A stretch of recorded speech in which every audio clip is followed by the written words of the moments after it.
Let's go ahead and start. We'll call the meeting to order. Unless someone else has anything else we can do in the meantime. So this is the special council meeting for the budget, a budget session number 2. Again, we on the board, we should come in. Yes. Stokes. I am here. Ouch.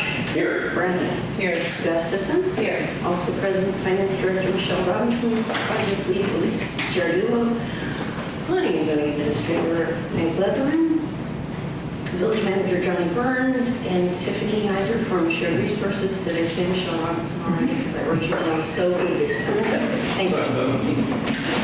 All right, good. First up on the agenda, we have an overview of special revenue and enterprise funds by Finance Director Michelle Robinson and Tiffany Heiser. All right, I'll let Tiffany take it from here. All right, so just to recap, last meeting we went over general fund street, which was all funds in parks. Today we're going to hit water, electric, sewer, storm, and solid waste. And so you can see water fund is here in blue. Now, everything beyond here includes quite a bit of relevant capital that we would have to have a conversation about. But for today's conversation, you can see it'll end us with a positive balance. And then we go down to electric, again, positive balance, sewer, storm, and solid waste, and we'll go in that order. You should have all received in the 11th hour yesterday these spreadsheets. Sorry for the lack of a lot of time for you to consume them. We were literally working until the 11th hour to try to polish some of this for you all. So we're going to dive into water if you all are amenable to that. No pun intended. No pun intended. No, yeah. For revenue for the water fund, which is Fund 610 for us, our largest form of revenue is in our consumer fees. We have a 5% increase planned for calendar year 25. You can see correlating to a $1.283 million revenue projection. We also then have an increase here in our tax. The note just says that we'll have an increase for 2 years. So we expect an increase, this spike, to happen for calendar year 25. It holds for 26, and this is for a development increase. And I can't remember, John, you told me what that development is, but Springs Meadow development. So we expect 2 years of increased revenue off of those tax. And then the last piece we get just a little bit in reimbursements. Last year, you'll see that there was this large JNT default payment that we received, $350,000. We then took that payment and shifted it to our water capital fund, and you'll see that down below. But we don't expect anything like that to happen this year, so it'll be a modest projection of $2,500 for collection. All right, we'll dive into expense. We break out our water fund into 2 different kind of pots. See, no pun intended. We have the distribution and we have the treatment. So the first thing we'll do is talk about the distribution. Wages, you'll see it's showing as a slight reduction from our 24 budget. Some of that is a budget alignment. We also think, and it's budget alignment, we know that we are going to end better than planned for 24. So you'll see, given what we're seeing, there's no reason for us to expect anything but better than planned in 24, therefore the reduction in 25. From that, then you have your pension, which is the 14%. We are expecting a 10% increase on our health insurance, as has been the case for where we are from a finance perspective, 2% increase on our other benefits and insurance. Our service and training budget, you'll see there's a large reduction from the prior year. There's been a host of things that happened. We had about a $20,000 water main break, and then we had a 20,000 meter at Springs Meadow that we had to address, and then we had another water main break. So it's 3 kind of large scale events for us from a water distribution perspective. We're not asking for a budget that accounts 3 large-scale projects. Now, we talked last week about needing a reserve. My proposal would be that we reduce, kind of do a budget alignment for those, but then we put a reserve in there in the event that we have one of of those, 2 of those, 3 of those, we can remedy it without a supplemental appropriations ask of the council. So I think that's a budget alignment. I think 100,000 will be more than enough. In talking to Johnny and Michelle, they feel comfortable there. And the same will then be true of our materials. We had a big spike, and I don't think that we'll see those continued spikes to last from 24 to 25. And so both of these, a little bit of a budget reduction. But then we had, 4 $20,000 instances where I don't think we need to plan for the same to happen in 25. Questions on those? Because I know those are some big reductions. Minor thing. The new development is Spring Meadows versus Springs Meadow? Yeah. Okay. So one spring, bunch of meadows. Thank you. All right, water treatment then. We are going to end 24 slightly better than planned, so you don't see much of an increase planned for staffing. That's not because there aren't wage increases planned, it's because we expect to end better than planned for 24. And then the 14%, 10%, and 2% based off of either wages or prior year's benefit exposure. Services and training for our water treatment facility. We know that there's been a huge increase in our electric cost for the treatment facility because we got a new meter and then it was the multiplier was modified to be like in kind of what we should be using as the multiplier. That caused our electric costs to go much, much higher than what we had initially planned. That's going to hold for us. And so that is the budget increase that you'll see reflected there. And then the materials, just a slight, this is a budget alignment. We think we'll come much closer to this number for 24, and therefore we're going to hold it for 25. So again, I would say we think that 24 is a slightly higher budget than what we need for 25 for our materials at water treatment. This is the reserve then that I told you about. I don't know that we need to build it in budget other than maybe have the authority to do it. And so this is one of those things that Johnny and Michelle can hold in the event that we have another water main break where we have to bring in outside help to facilitate or some other unforeseeable that hits our water fund. The only other thing is outstanding then for our water fund, we have our debt services. We have one on the distribution. That is actual, the 52,050 is what our debt schedule calls for, as is the 324,455. So those payments, as is the case for every subsequent year in the plan, are linked directly to debt services. Earlier I spoke about the $350,000 that came in on the default payments in 24. This then is where it transferred out to Water Capital Fund.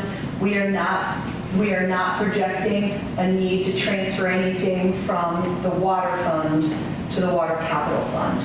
That does not mean that we don't have water capital needs. We have water capital needs. It just means that the fund balance is sufficient to cover the capital initiatives for the year. That leaves us with a $1.5 million cash balance. All things considered, we're nearly balanced. We don't need the reserves, and we're $21,000 from balance in the end. So, sorry, on the water capital fund thing you said, so there's a separate budget for that? Do we have that? You don't have it in the packet that we sent out. We'll have to talk about capital. That's one of the things we'll talk about. But down below in here, I can show you revenue for the year is projected to be $545. This will make sense to you all. We talked about that House Bill 168, $545,000 transfer. Remember, we transferred it from the general fund to the water capital fund. We have it planned as general fund revenue for 25. Remember I said it's kind of like it's false revenue. This is the fund that the money will both come into. There's a grant from Dwayne's office that we'll receive. That'll be the revenue from that. This seems like an inflated capital expense. There's $90-some thousand of actual capital here, but the 545 is to repay the general fund. Okay, so that's an expense back to the general fund of $545,000. Again, it all inflates our revenue and expense by the 545. That's the accounting way we had to do it. But there's a $90-some thousand capital initiative for the water fund. Other than that, it's really receiving and paying back that $545,000 House Bill 168 initiative. So what is the 90,000 capital project? Do you want me to pull it up? Do you want me to get it? Are you frustrated? Why? Envy. While you're looking for that, I can ask my next question, which is going to be a question on all of them, Tiffany. Yes. So when you're going through, if you don't mind just doing like a, what do you think about the cash balance Yeah. on each one, that would be great. So water capital is here. We have a $545,000 return of advance. Other than that, we have a list of things. There's a broken valves allocation of $15,000, hydrant repairs of $13,000, a 2-inch mains replaced at $10,000, leak detection for $5,000, a well for monitoring $20,000. I don't know what this is. It's not a date. 624 well cleaning, $15,000. Well clean. Well cleaning, and then there's the chlorine pump at $17,500. And the 2-inch main is engineering for the 1-inch main that was discovered on Elm Street this year where we put in a new 6-inch. It is not a 6-inch per the map, it is a 1-inch that feeds 9 houses. County House, Elm Street, between West Center and Stephen. So they got great water pressure. As long as nobody else turns it on. And that is just to cover the engineering so we can budget for the following road programs.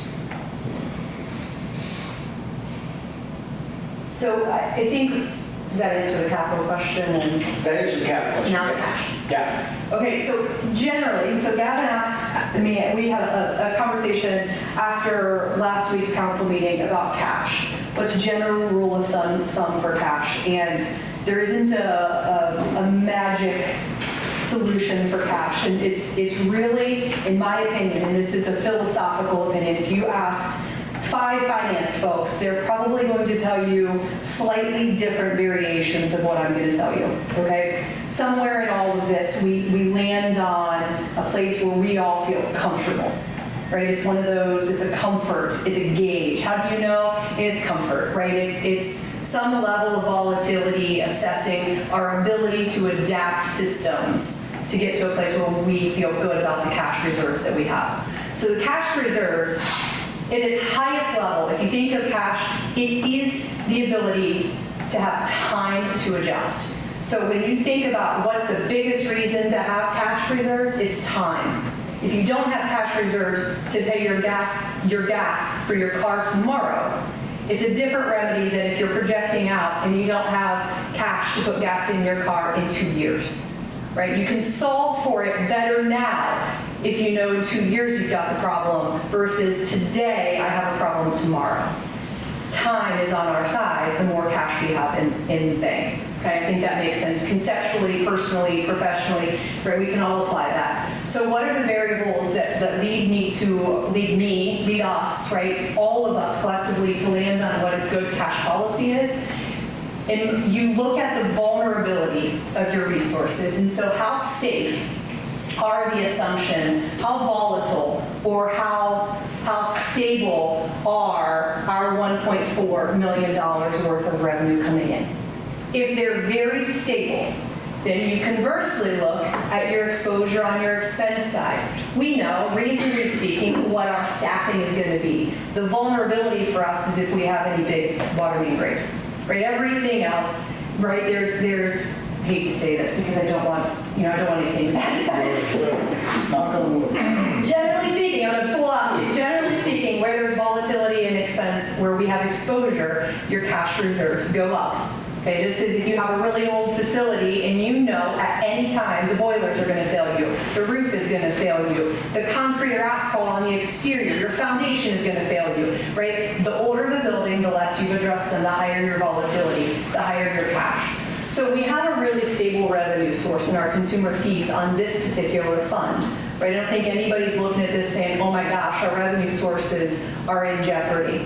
Right? The community at large is going to pay water and we're not going to have any huge volatility there, notwithstanding anything catastrophic, of course. Our exposure then is in our ability to contain our infrastructure, right? And so that's a really low exposure as a percentage of our budget. And so I would tell you, if you come down here and you look, we've been trending a very healthy reserve. We're projecting to end at a 32% cash balance. That's a favorable cash balance given our level of volatility.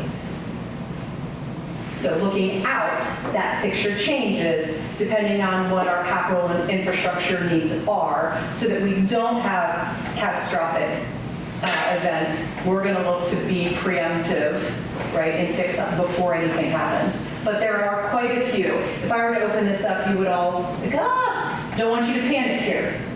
Okay, you look at your ability to say, are we balanced? Okay, right now we're showing deficits in each year of this projection. The lion's share of all of this, okay, if you look, $400,000 deficit, we have a $400,000 transfer to cover capital expenses in our capital fund. Okay, another $400,000 or $600,000 deficit. Okay, but if we got rid of our capital needs, those deficits by large go away. We know we have infrastructure needs and exposure here, right? It's here, it's with a couple of our other funds. We know we've got some larger capital needs. We'll have to figure out a way to remedy those capital needs. And I say this, we've built out 10 years, and I really mean it. I'm thrilled that there is a plan in place. It doesn't mean that 100% of the capital initiatives identified here are going to happen. We're going to find, when we get to this part next year, it's going to be sharpen pencils, figure out what can we push off for another year or two versus what do we have to address now. I assure you that the things in the capital plan, Johnny didn't take lightly in making sure that they were brought to council in a way that they need to be planned for us to be able to do. So obviously looking out, Gavin, I mean, this obviously gives me some concern, right? Because we've got these large deficits built out 26 and beyond. But from a today perspective, we know that we're relatively, I would call this not balanced, but not a deficit that we can't manage to. I think we can manage to a $71,000 deficit, okay, given that 50,000 of that is a reserve.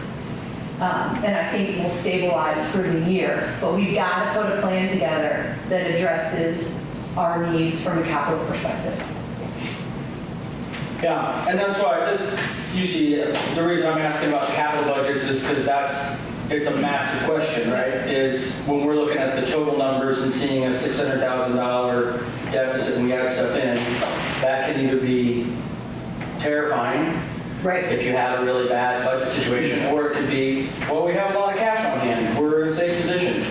It just totally depends on how you see it, and by far the biggest variable, as I see it right now, tell me if anybody disagrees, is the capital expenses. That's the big question. So how many of those do we need? Right. And when Yes. determines how much we can spend now.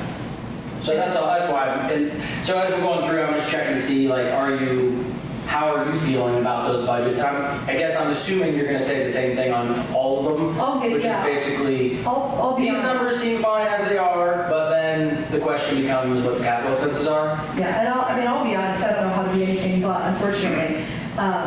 But, from this particular fund, it is our infrastructure. I want to caution you, and I've said it, and I will say it 100 times hopefully today in your head. Maybe I don't articulate it 100 times, but we built in the capital plan, not as wishful thinking, but as it stands today, we think we need these things. It doesn't mean that it's going to hold it 100%. Johnny had asked me to build in a button where I could hit a button and say, if we took out all the capital, what happened to our budgets? You'd all be sitting there thinking, okay, good. Phew, so much better. The reality is, I couldn't get my myopic brain to the point where I could build that button, because there's no way, shape, or form where we're not doing any of the capital initiatives. We have to do some of them. And we don't have a choice. There are others that we can decide how preemptively we do them, how long we kick a dump, a dump truck or any kind of vehicle, right? Can we get another year out of it? Can we get another year out of it? At some point, the answer is no, and you have to move. But from a planning perspective, we may have it in fiscal year 26, and we can really kick it up to 28. Does that make sense? Or the further out something is, the higher the cost we built in, because we don't know what inflation is going to be. We don't know how bad the need is going to be. And so the further out, the higher that dollar amount becomes. And I'll just say on the capital, what you're not seeing there is the $2.5 million that we did get from grants that took $2.5 million out of the total expenses of the capital. What you're seeing is what's left, and we're still discovering. Tiffany, am I remembering correctly that there's like a state auditor threshold for reserves of like 25%? So I don't know, because I honestly, I don't know, Brian, on as we talk about these consumer funds, these, generally speaking, from like a general fund perspective, there's no bulletin, there's no hard and fast. They'd like you to have a policy that states where you want it to be. Truthfully, I don't love policies that exist when you have to operate within the constraints of policy. So I like there to be healthy dialogue. So when Gavin asking the question like, oh my gosh, we can spend hours. I would love that, right? I'm a finance geek. But I would love to spend time talking about what I think your pressure points are and how we get to what a good, stable cash philosophy is. We could all wrap our heads around and manage to that. But there isn't anything that I know of, right, that says 20%, 25%. And I would tell you, the auditor's office should avoid doing that because the vulnerability of resources by each entity, each local government is so drastically different. So. All right. Okay. If nobody has just one more question. So why don't the capital expenses get built into our rates? So like when we did the rate increases, the basic premise was that, hey, these things aren't balancing out, and obviously the big number we see is the consumer fees. Is there a reason that isn't the capital aren't built into consumer fees? When we started on the capital expense for the rate, it was in 2020, I believe, is when we started. What you're seeing now is everything that we've discovered above and beyond what the rate increases were covering. So like I just said, we just discovered another 1-inch line that was supposedly a 6. Well, that's more cost. So we added to the capital list. But we sent the rate and the capital for John Courtney. We sent all that information to him for what we had planned. It's just we're 4 years down the road, and all of a sudden we found more priorities and more demands. So what I just heard is they should be, but discovery happened after the fact. I mean, we had discovery. I don't mean to, right? There was initial discovery and subsequent discovery. Thank you. Electric? So we'll start with electric, Fund 601 for us. So last year we received a $75,000 CIG grant from, and that was for County Springs Way. We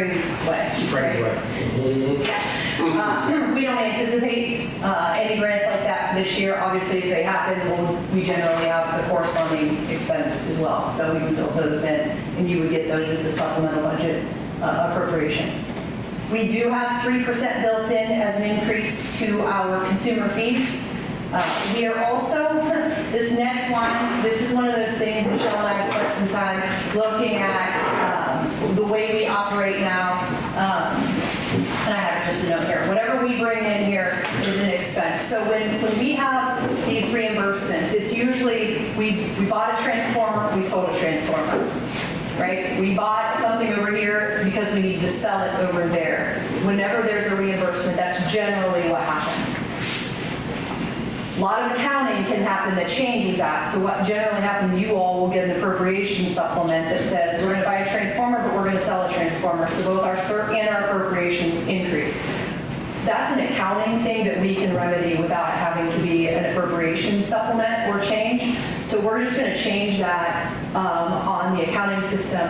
Therefore, by reducing what we think our reimbursement revenue is going to be, and really these will be much reduced, where there's a linear connection. I'm just giving this analogy. If we're only buying it because we need to sell it to the school, is an example that's real, right? Transformer that we're going to buy to sell. We're not buying it because we want to buy it. We're buying it because the school needs us to buy it. They're going to reimburse us for it. So the way we handle that will be on accounting. We'll buy it, and then when the money comes in, it's actually a reduction of expenditure because we never would have bought it otherwise. That's a lot of accounting speak, but again, it's going to reduce our revenue. It's also going to reduce our expense. And then we do have a small little amount that comes in for some other miscellaneous things. 24, we had the sale of Rex, and that was just over $1.1 million. That happens every year. We don't expect any revenue to come in 25. We do have $500,000 in 26, and we've tried the best of our ability to line the sale of Rex up with the capital transfers. Although there are more capital expenditures needed in electric than what a $500,000 will do in 26.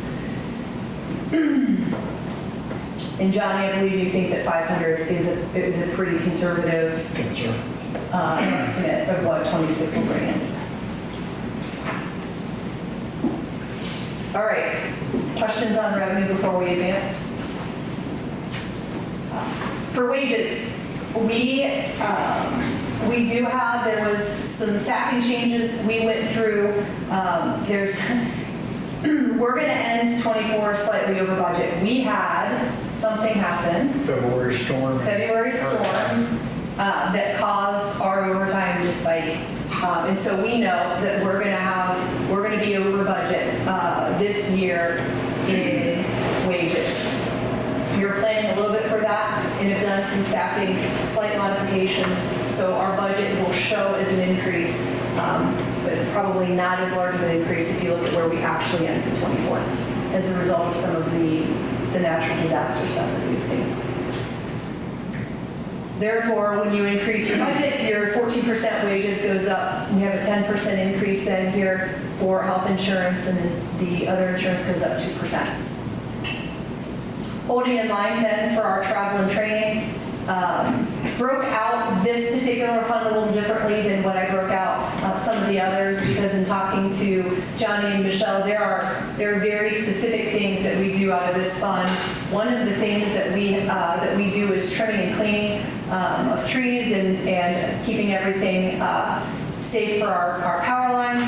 We did not do anything, very little bit in calendar year 23. We did 2 different sections in 24. We're going back to what we generally do, which is 1 section every year. So it is a slight budget, it's actually a big budget reduction in 25 based off of where we were in 24, but only as a result of our catch-up period for 24. Supplies, again, this goes back to the reimbursements piece. The budget reduction that we're seeing up there comes down here. And so you'll see the accounting changes here. So we think the $150,000 of supplies is more than sufficient to do the things that we're setting out to do with the fund. Our biggest, I guess we had this 2024 green EREX capital allocation here of 125. We don't plan on that. In 24, we don't plan on that happening in 25. Our biggest expense then, obviously, is our power cost, and we have those costs negotiated through 2028. This is in line, this $3.87 million is in line with the negotiations in that contract. Other services is kind of the capture for all other service contracts that we have, professional or otherwise. Again, we think that we can do with a little bit less in our budget allocations. I call this budget alignment. And so $300,000 allocation, which will be a reduction from prior year. The transfer, we don't think we need to do a transfer this year. We did the $900,000, which was $900,000 of that $1.1 million sale of Rex from our revenue. The only thing we have here then left is a $25,000 reserve for something that we don't, another storm that comes in where we're going to need overtime, and it gives us the flexibility to deploy staff appropriately to remedy or break fix. That leaves us unbalanced And so this is one of the funds where I see a lot less comfort. Okay, so next year,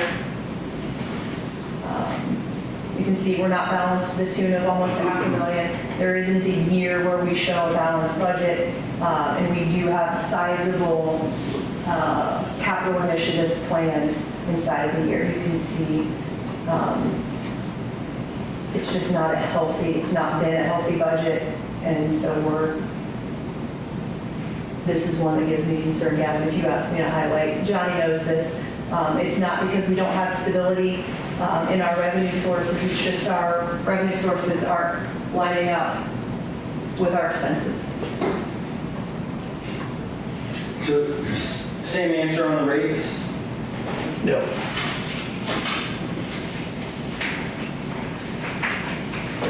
But the capital is way, I mean, the cost of the electric capital is up there. Now, we have reduced it for 25 and 26.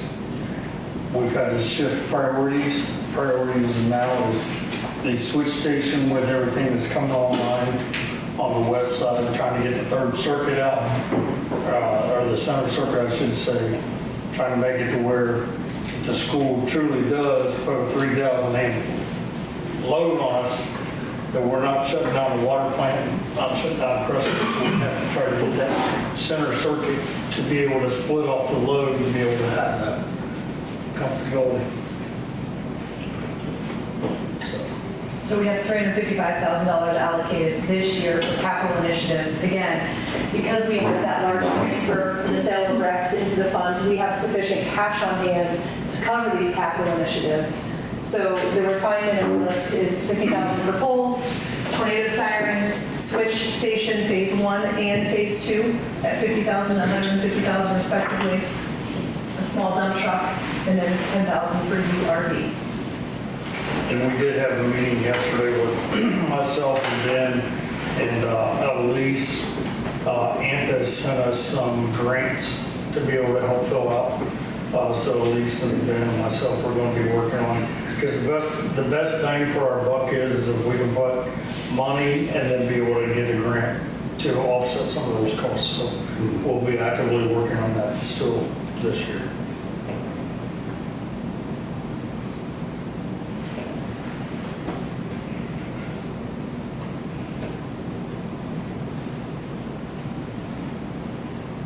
Ready?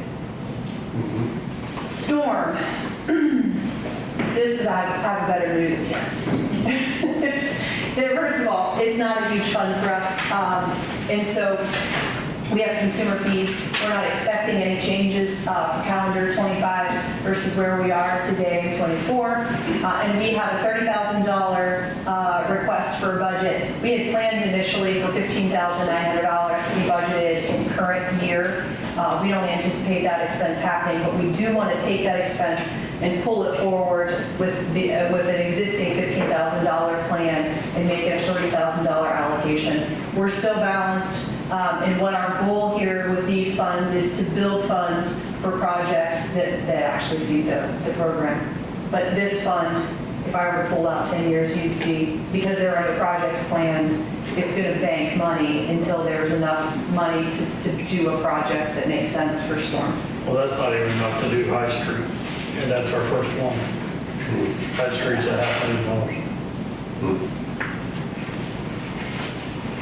So in 5 years, when there's $500,000 there, it would give Johnny the ability to do Storm on it.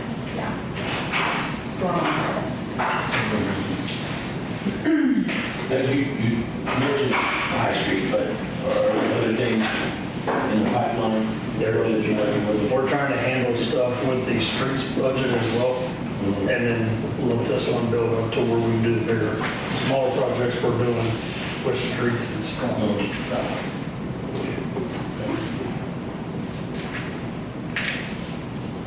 Sewer. Consumer fees, obviously the lion's share of what we do here. There's a 5% increase on those fees projected. We did a big project in tax for 24 that was Corey. That was the large project, and we don't anticipate that project or revenue sources like that. So we reduced that to be more in line with what we expect. And so our revenue for the year, pretty stable from a revenue projection, $1.4 million. Capital, quarter, 225 Comedy Club. oh. Yeah, that happened. The budget, again, we do two different ways. We do collection and then we do treatment. You'll see that our first wage line is a reduction. We looked at, on the accounting side, who was being charged to collection versus who was being charged to treatment. We did a budget shift. So you'll see we have a budget alignment, but we actually have what looks like a large increase to treatment. It's just a redistribution of folks. It's the same people coded more in line with where the functions exist. And so if you netted the two, it's really not a material increase. But you'll see a reduction in this line. Again, down here, you'll see it looks like a big increase. It's really just shifting appropriately where people are actually working. 14% then for pension, 10% increase for medical, 2% on other insurance benefits. Slight reduction then to service and training budget, and a further reduction in materials and supplies. We think this is more in line with where we'll end 24, and this is another one of those budget alignment pieces where I think 24 was probably inflated to give a little bit more flexibility than was needed. Spoke to this 170 here for wages on treatment. Again, it's just a shift. The corresponding 14%, and then your health insurance 10%, and your other insurance 2%. We are expecting a reduction in our solid waste budget for the sewer. It's a pretty sizable increase over what was budgeted in 24. So we allowed that budget to be really high in 24. It's a budget alignment, but we can pinpoint it. It's in our solid waste budget for the sewer fund. So it'll show as a $36,000 reduction. And then just a 62, a small increase from prior year for materials and supplies. This is actually in line with where we expect to end for 24. Debt service payments are in, and we believe this is, we're going to be exactly what the payment owed is. So that's that. And then a large transfer, which is needed for the capital needs identified for sewer. That leaves us unbalanced for the year to the tune of just under $500,000, with $500,000 cash in the bank, which is a 28% is what I just looked at, cash balance. Again, it's the capital needs in the fund that are drawing this fund to be problematic. Here's the transfer in of $700,000. The real issue isn't so much what we have planned, which is $590,000. Probably going to have to remedy the fund this year yet because we're running in negative. So we'll have to clean that up before the fiscal year. And that $700,000, whether it happens in 24 or 25, is it cash? It's irrelevant. But for 25, the capital expense items, we have a reline manholes at $40,000, video sanitary at $45,000, root control at $19,000, slip line, our big expense is $200,000 slip line, wastewater site paint, which is $15,000, engineering RFP is $35,000, a blower, sorry. Yep. 65. Engineer study for WRF upgrade, 60, seal and repair driveway, and then the generator is Springs Meadow, which I probably typed that in improperly. It's Spring Meadows. Want to get it right.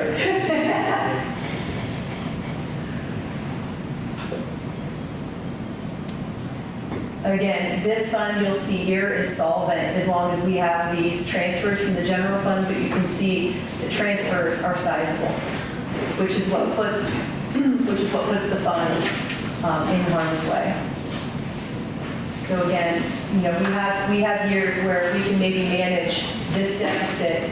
I look at this from a finance perspective and I can say $300,000, $200,000, $300,000, and $300,000. if we're refining, sharpening on capital that were $1 million, right, in years, that we can probably get to be balanced. But when we have these big, large initiatives, right, a $1.4 million transfer, 1.4 million, which creates a $1.1 million deficit, we're probably not managing that away. We're going to have that as an issue to remedy, and we don't currently have cash on hand to do that. So we're going to have to solve for it.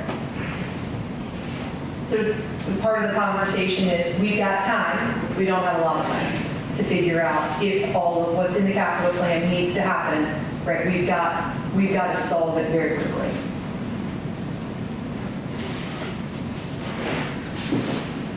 Okay. Last time, I think. So the same thing on the rates, just, I mean, you see what I'm seeing, right? There's a notable difference, and I guess, that was when Josue was here, right? When we did the rates? So was the idea that basically we did all the assessments with Courtney, and then came back and said, hey, here's what we got to do, and we made the rate adjustment But I don't increases. think we did all the rate. But we didn't, I don't think we did it all. We didn't. We took what council wanted to put in and compromised. But I also think on the sewer, we had, if you remember I showed you what it would cost if we did all the slip lining versus spreading it out for all those.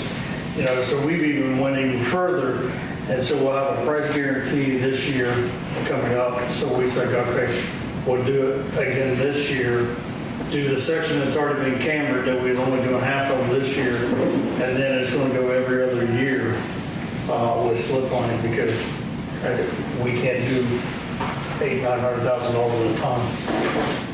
so do you remember this? He's looking at you, so maybe do you remember this differently? I thought when we were doing the rate increases, that we were doing the rate increases that we said would be needed to pay our bills. You're saying you think we did less than it? And we did less. That's how you all remember it? I guess I'd like to look back. I'll go back. I guess I think what I'm hearing is the thing that happened on the first one, water, I think. Yeah. It sounds like, because I don't think that, I think we said, here's what it is, and we all just swallowed the pill and said, maybe there were a couple adjustments, but they were only adjustments, as I remember it, because we didn't think they would be needed. Because I remember they went back and ran the numbers again, I think it was with the rec sales at that point. Anyway, we can go back and look at it. We'll go back. But it sounds like the bigger fundamental issue is that maybe all the capital things just weren't taken into account. I thought that we spent a lot of time prioritizing the different things that needed to be done by RDNs and not RDNs. I'll go back and pull the race code and send it out to them. What I'm trying to give us an opportunity to blame it on somebody who's not here. I think it seems like what happened is that we were. It's a little bit like we talked about with the budget in the past, where it sounds like what might have happened is there was sort of a, okay, here's what I think council would do, or here's how much I think we could raise rates and not, have too much upset in rate increases, not how much is it going to cost. Because the way I remember it is that we were saying, this is how much rates are going to have to go up. We're going to eat it now. We know there's going to be years of increases, but that's what it's going to cost. And now we're looking at budgets that it didn't cost that. It cost a whole bunch more than that, and it didn't factor in. And so I'm just trying to figure out. That's only been a year ago. It wasn't like we just And did I'll that also 10 go back, years ago. well, it's 22, I think, is when we actually did it. Year and a half. So, yeah, a year and a half. So Yeah. I also say the prices of material, I mean, transformers, we're bringing them back Monday to council. Transformers that, 4 or 5 years ago, 5 of them would have cost $12,000, now they're $38,000. So. That's significant, but that's not, we're talking about millions of dollars. Correct. Right? Yeah. And we have more millions of dollars than, you're seeing millions of dollars that we have. The study that I sent to John Courtney probably only went out to 28 would be my guess. Now we're up to 33. So we've increased that as well. Okay. I think what I'm hoping we learn collectively is that what we want to know is how much things actually cost, so that we're having an actual conversation about costs, not what we can stomach or what we think, so that at a minimum, we know, okay, we raised the rates these percentages, but we all know clearly there's a bigger bill that has yet to be Do paid. you mean hard cost? Is that what you're talking about? Sure, that would be one way to think about it. But, okay, well, so I guess there's been a significant increase in hard costs for stuff that we, so how are we determining that before? Just the difference between, I forget what you said, how much for the transformer, something in 38? 12,000, now the 38. 12 and 38. So That inflationary increase would make up a portion of the differences we're talking But it's about. like everything though, right? It's everything. It's like the brass, some kind of It's the brass brass, thing that went from $30 to $130. It's like every single thing. It's But, yes, and I think I'm just throwing out numbers, but my guess is that would be roughly 30% of Okay. so it's like, the big thing is that we realize we need a new transformer, not that the transformer costs more. So that if we're saying, hey, we did the electric rate increases, this is everything we think we need in capital, change these rates. Then the next year, it's actually, we have $7 million of new capital expenses. A portion of that is the new additional inflationary costs. The biggest chunk is just we didn't factor it into the equation in the first place. And so I'm just hoping that we're collectively learning so that we don't, because it also, like, we just told the ratepayers last year, whatever, 2 years ago, hey, this is going to cover it, okay? And now we're looking at it going, it doesn't cover it. There's still a lot more. I mean, tell me if I'm wrong, but I'm just trying to have an accurate assessment of where we're at with the capital expenses. Okay, point made.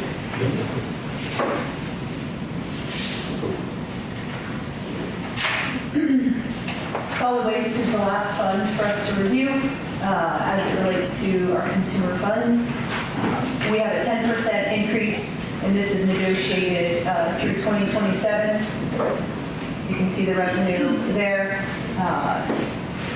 roughly a 10% increase in total. And we have just a little bit in personnel cost. We think this is more than sufficient to cover what we have. Again, this, we believe, is slightly inflated, so budget alignment. And then we have a Rumpke contract here. We think we're going to spend far less than this $449,000.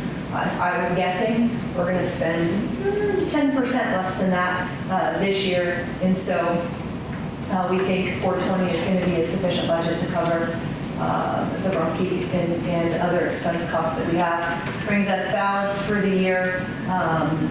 I think we'll be balanced for current year. I think we'll come in better. And so we'll be balanced for both 24 and 25. Again, this fund is one of those that I have a lot more comfort with. It's smaller, right? It's not a material budget for us. And we've managed to balance the budget here with the service delivery. No capital here also makes it easy. So we went through water, electric, storm, sewer, and solid waste, touched on, I think, all of the capital initiatives that we have planned for each of those respective funds. Any questions before we roll back to the general fund? I guess I would ask a question. We talked about some of the funds that were more problematic and said we need to fix it. When will that happen? When will we fix and make decisions about, well, how will we fix it? Whether pushing stuff further down the road or robbing Peter to pay Paul. No disrespect to Peter or Paul. So when on the calendar can that happen? We're going to refine the capital, which is going to be sitting down with the team. We have done 25. We got the difference on the priority list for the electric. That is actually for 25 and 26. So hopefully mid-December, I can get you all the updated capital. Will we need another work session? We can, yes. But this, I mean, but this is work beyond 2025 that you're talking about. So, yeah, I mean, I'm a little bit silent because I know a lot of different things happen with rates that, during COVID, and then, trying to figure out, do we actually need to increase at different times? So I'd like to make sure that we're looking at that again. But yeah, but I think the message I'm hearing is we feel good about 2025, and we're going to have a pretty balanced budget, but some of the capital needs just need to happen now. And, and we've always talked about that, just getting our budgets in line with what the reserves look like. So, I mean, 32% reserves on, what was that, water looked good to me. Yeah, sorry. We heard 28% on another one, I think. Yeah, I want to say Sewer. sewer was 28%. So, but yes, so I don't know, so maybe that's something that the finance committee tackles initially, and then, processes some of that data and brings it forward, for example. So, or we all do it together. Or finance committee. I led with the wrong one, right? Yeah, all I heard was finance committee, blah, blah, blah. So, yeah, good. But I like what Gavin's saying. I think we need to do a better job of cost to revenues. Yeah. So. So this is government, regardless of what government it is. If you're not balanced, you bring in new money and/or you make reductions, right? In this instance, part of it's going to be a balance of that. It's consumer fees, making sure they're set appropriately. Capital expenses, we know we've got to refine and look at. And I was hypersensitive to this at the beginning. We really did sharpen for 25. What the rest is in here is a dull pencil, like we know. Right? We have it on paper. It's not slated to be done. It's in the plan because we've identified it as a need. Right? I think you've heard me say that 100 times. And then the only other thing that we have really, if we're not going to change our revenue sources, is really, it's to look at other sources like grants, which I know he is pursuing ways to mitigate the capital initiatives and some of the things that we have through different revenue sources that we're kind of beholden to grant funding for. So I pulled this back up because I think this lays the groundwork. I know, Gavin, you wanted to see this to start. So from the general fund perspective, this includes the council initiatives or requests that we talked about. And so outside of those requests, which are to the tune of $600,000, we would have a balanced general fund budget. Street budget, you'll see is operating on a deficit, as is parks. And those are largely with respect to capital initiatives there as well.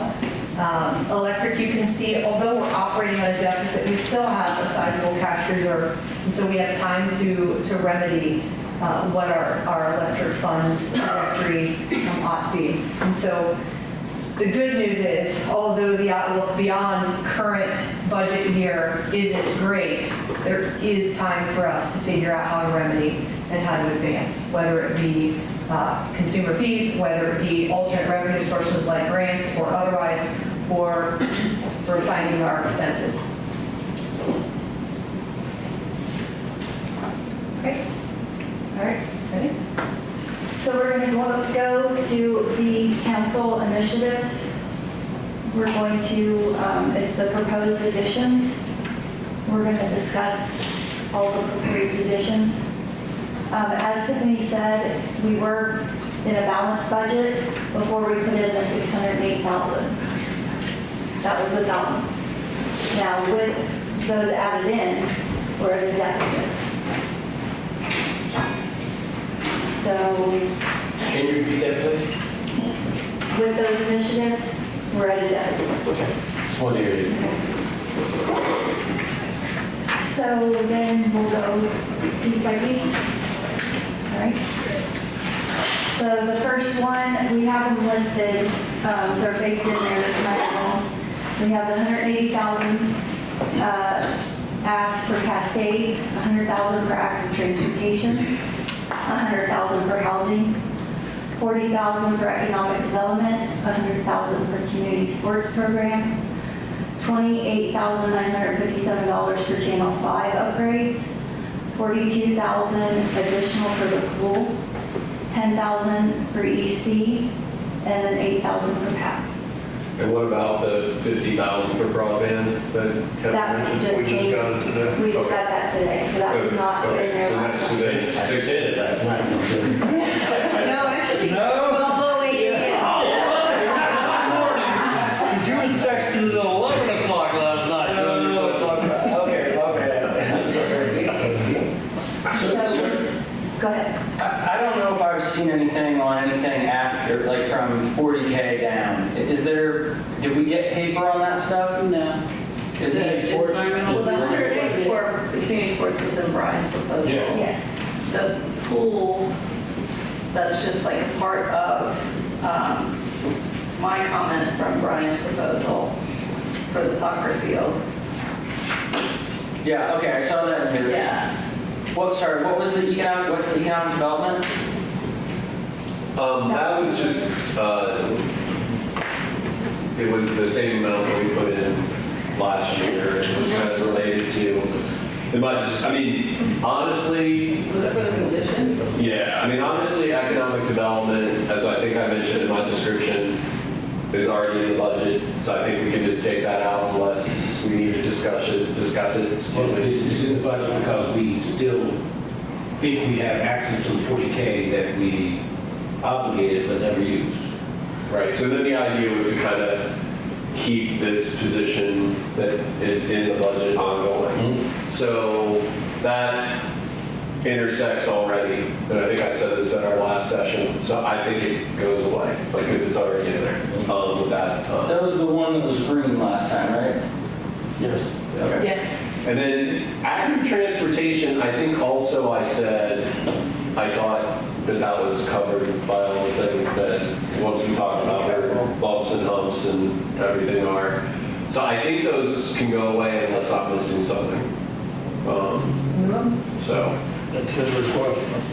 yeah, but yeah, definitely.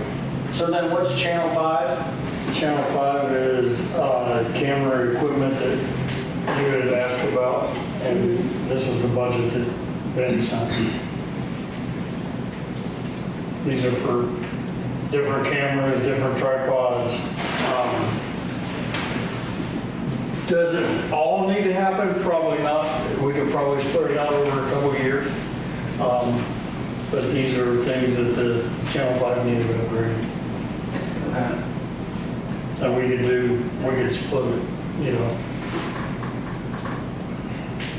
Okay, and then the The pool? pool is the Samantha's list that she had, and then we was like, well, we'll do this, we'll do that. Trish asked to see those numbers, and you asked to see those numbers. That would put back some of what Sam has asked for. It's not going to put back the $225,000 worth of concrete that I pulled out, but it will put back a lot of the items that she requested. Okay. So it's not just council, this is also staff. The Some of these. 42,000 is staff.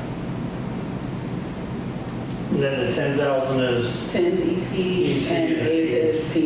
PACC. And I don't have stuff here with me now, but this will be the third, this will be a part of the third session that we have. So the Environmental Commission budget was submitted by, it was 20, and it was 10, Yeah. Alex. And then the 8K actually has some stuff wrapped in from Ben's stuff for PACC, because PACC could use a camera and a tripod to record events that we have. And then there's 3,500 for console for the water towers to get painted, and then 1,000 for honorariums for artists to come and do workshops. So, just for clarity, I mentioned PACC is camera tripod that's not also in the, Some of it, there are two things that I pulled out from Channel 5 that I think that are important for Ben to have. We need a second camera for council. so we're not duplicating, so. No, they're not good. The equipment the equipment is very old. And we need a second council camera. We need a second one of those, because what happens if one of them is down or needs to be repaired? We don't have the means to record these meetings, council meetings. So we need a second one. So that's a part of the PACC. And what do our cable franchise fees for, what are they annually? Are they 30 or 35, I think. Okay. So anyway, we do get this money every year for having a Channel 5. Which I've never understood why, but I'm glad it happened. It wasn't 50 and 14, now it's 35. So But it stays pretty stable. So where we begin? So how much do you think you have in the pack for them? Or is it different than that? It's different for Ben. So what I put in pack for Ben, just really quickly, it's important that we have a second camera on the tripod. So that's $20.99 and $13.98. Okay. That's a part of the $8,000 that I put in for pack.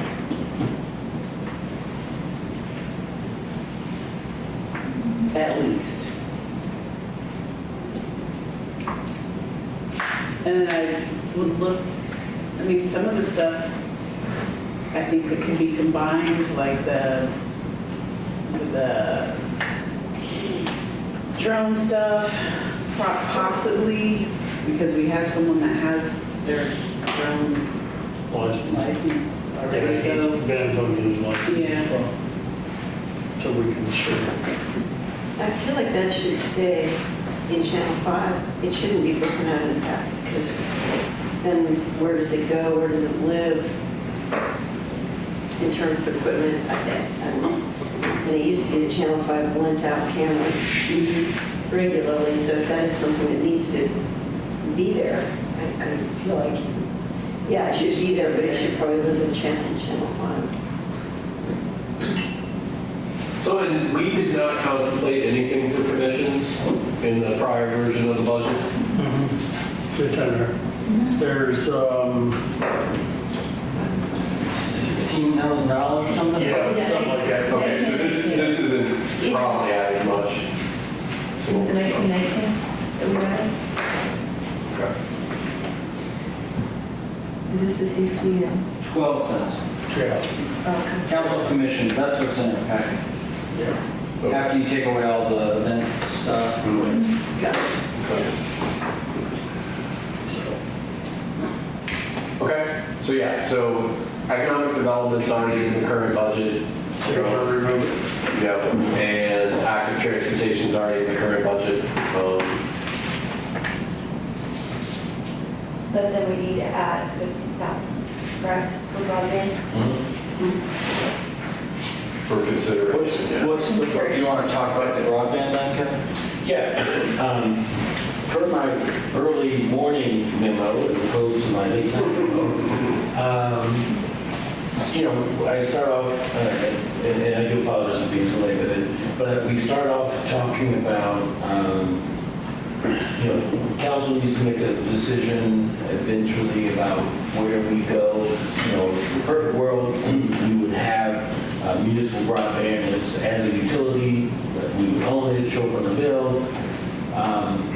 Further down the spectrum, the other direction, you know, we could potentially transfer, I don't know if we sell it or just give it, we'll transfer it somehow to an external vendor.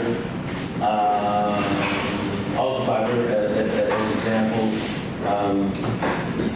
And I'll say this and then I'll answer the question. But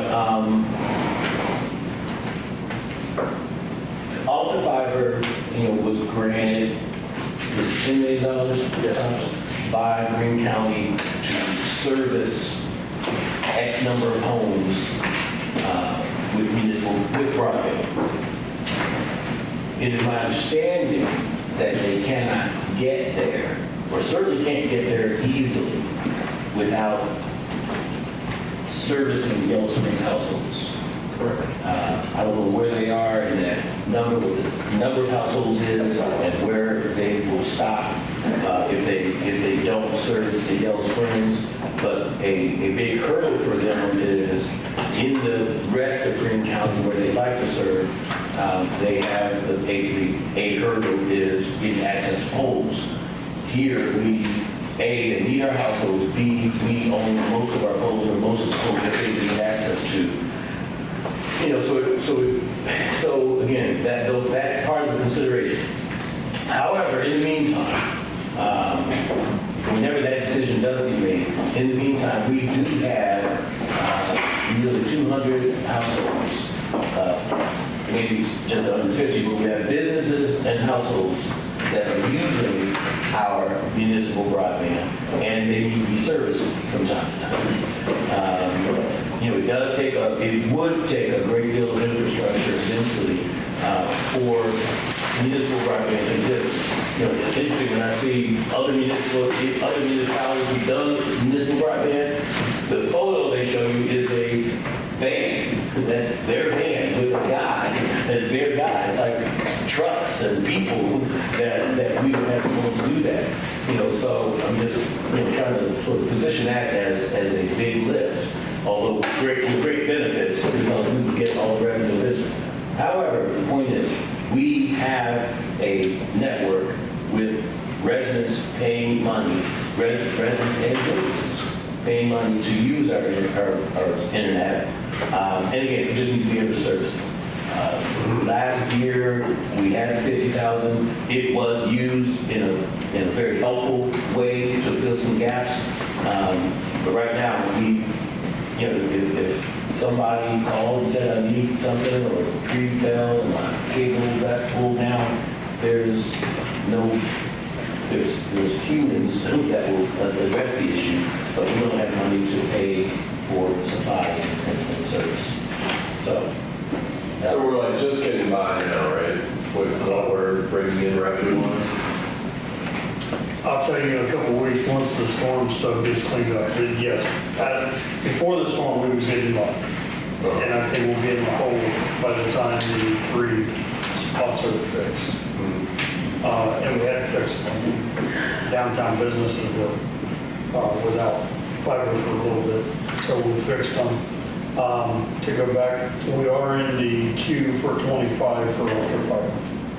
We're still waiting on the board to answer the question whether we own the fiber, school owns the fiber, Rebecca, who owns the fiber? We're still waiting on that answer. Well, that's right. I forgot.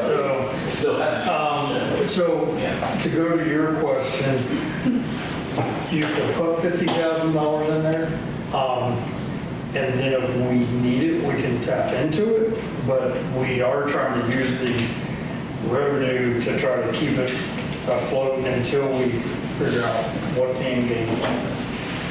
Would it, and this is just me throwing a question out there, would it make sense to know who owned the fiber first before we decided to? Yes. Yeah, we have to know. Right.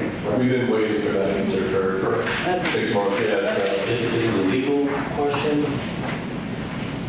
Yeah, so And Thor's working on it. because part of the complication is the grant was through the Wise schools, and so, yeah, so that's why we haven't decided how to dispose or.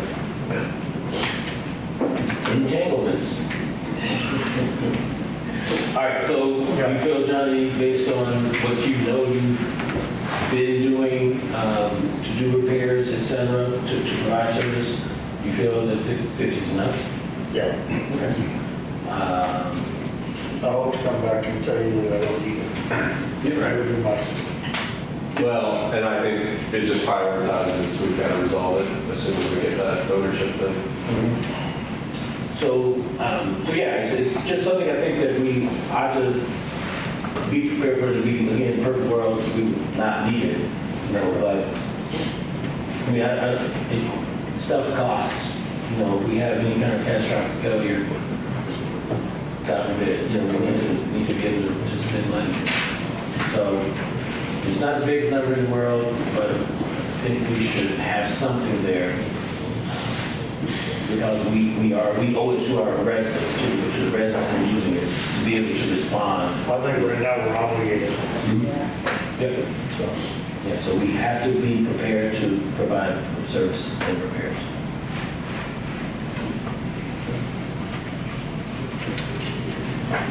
All right, So community sports. So another thing in my early morning report memo, what I said is I don't want to add a lot of money to the budget, but what I alluded to is that soccer discussions have led to folks doing a deeper dive into what's happening at Young Park. And excuse me, the question I raised is, well, staff doing whatever you're going to do anyway, without this other discussion happening, would that work, whatever you typically have budgeted for maintaining the sports fields at Con Park, would that address these issues that are now being presented? No, it would not. It wouldn't help, yes. But we have to be, I think we as staff and as council has got to figure out what we're maintaining Galt Park to. Are we maintaining it to a Galt Park Village Park? Are we maintaining it to sports fields for the high school? That's the big question. Well, hasn't the council rejected funding sports there because the school has not funded it? Is that my The understanding? school has paid twice that I know of. I'm not checking. I would say twice because I know for a fact. First time was 4,000, and then last year was 4,500 that they had paid for trying to help out with the chalk and quick dry for the sports fields, but that doesn't help with labor to the fields and all that. Do we have formal agreement with the schools? Shouldn't we have something? Yeah, that's come up in these discussions. So, and I think, so cleaning up what's going on with that contribution from the schools, is a positive, yeah. I have a little bit of difficulty with wrapping my support around this, only because I know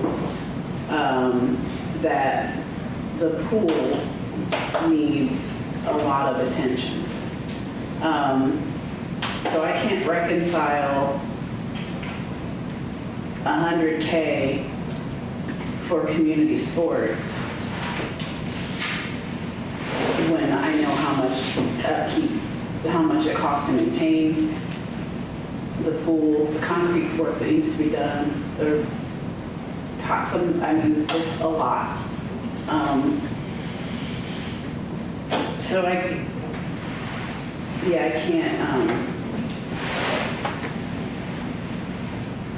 can't support that. And it doesn't mean that I don't support community sports. It's not what it means. It means that I have a hard time reconciling that number,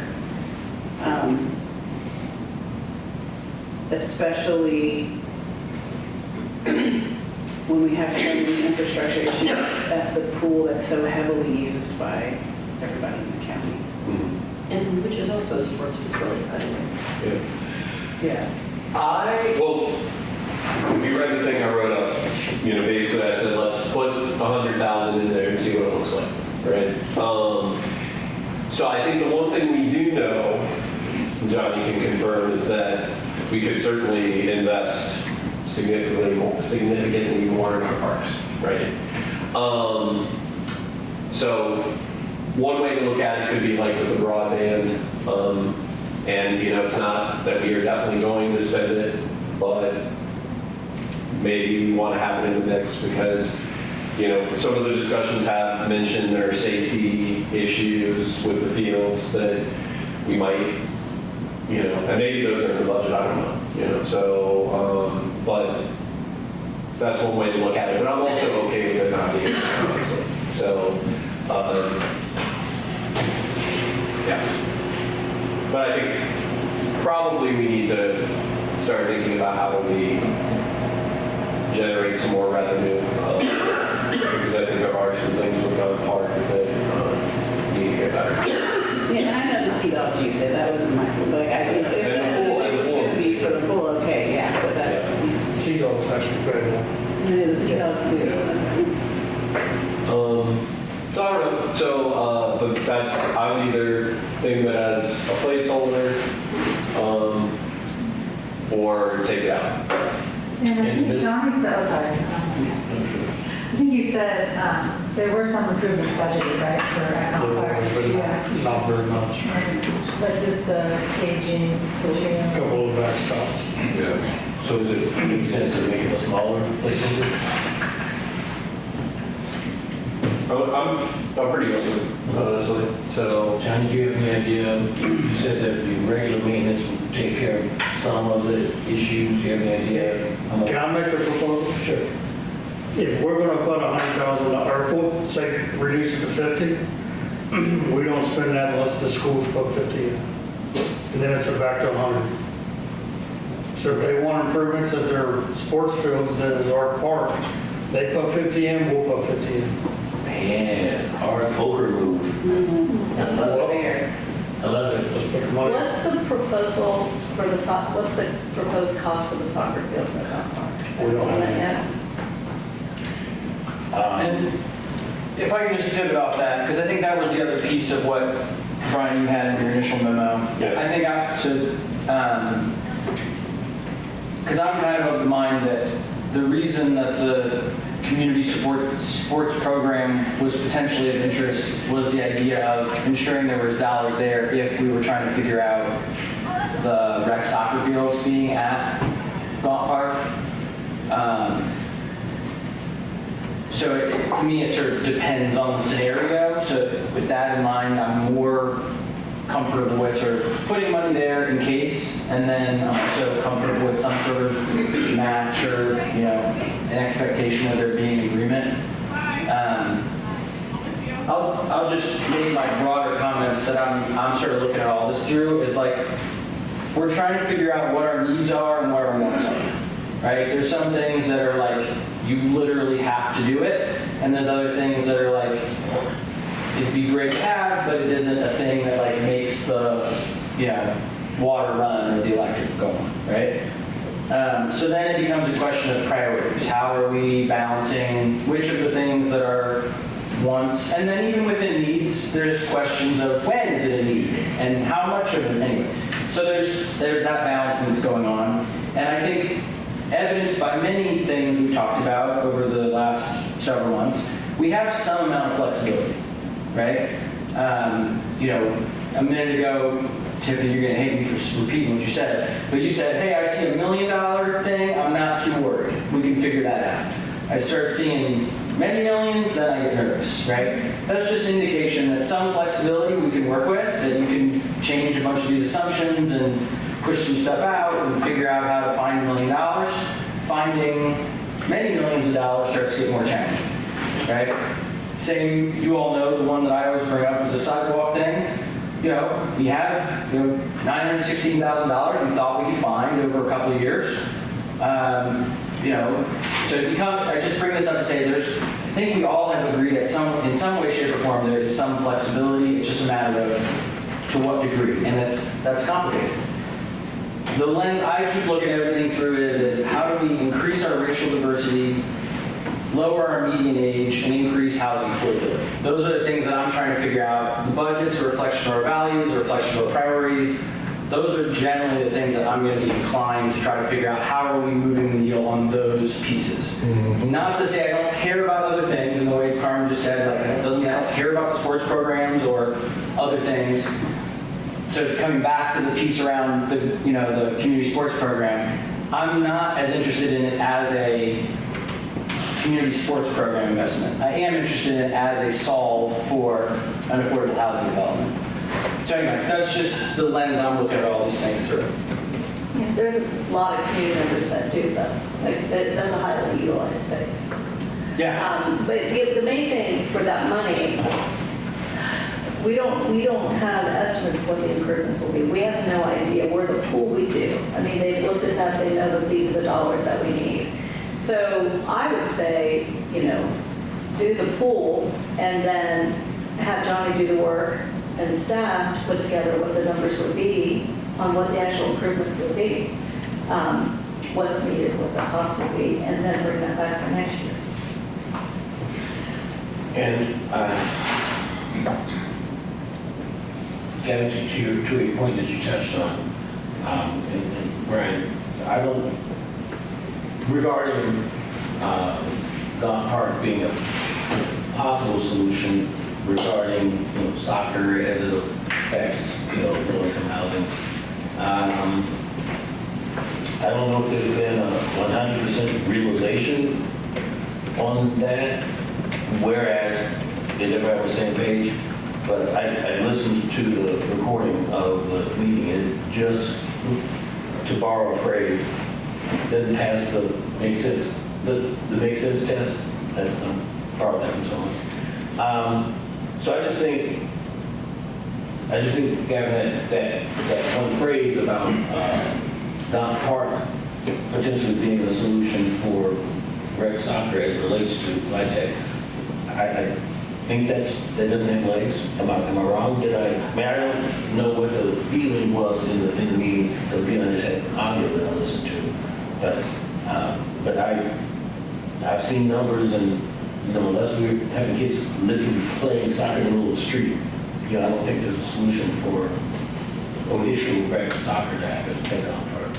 And somebody who I would submit is smarter than me made a series of decisions that moved rec soccer back in the day from Gaunt Park and to where it is now. Well, I don't know if it's actually went to where it is now, but it was pulled from Gaunt Park for some reason, and I don't know if we ever figured out why. And that seems like it's a big enough deal to where that was a good, whatever was a good reason back in the day is still a good reason today, even though I don't know what the reason is. Yeah, I think the upshot is there's not unanimous agreement about Gaunt Park, but rather than focus on that, because I think, there's certainly, as Gudja put it, it would be daunting, right? Which I think we've known all along. But as Gavin pointed out, when I brought up this, I was also thinking that there is another option, at least on the table, involving the purchase of property.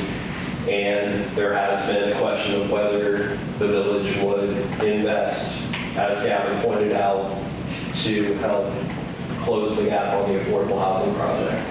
So that's why I kind of am now thinking about it in two ways. I guess I wanted to, again, see in the budget what it looks like if we were to invest in the rec soccer field solution, if that went forward.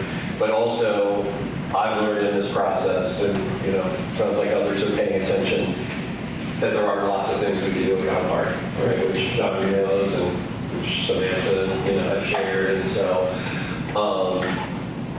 But we do have a lot. There's still other things to talk about out here about Gaunt Park. But yeah, it doesn't look like a great solution. Is an accurate statement. So, John, you proposed reducing the placeholder from 100K to 50K. Brian, you also suggested that you'd be okay pulling it off. We could even do this. Wait until the school is willing to commit, and we'll bring it back to council. That way it's not on the budget. Because anything we have on that line that is going to stay there is going to be a deficit. And I would rather not have a deficit. Yeah, kind of like on what Trish was saying, and come back with more real numbers and what it might cost to.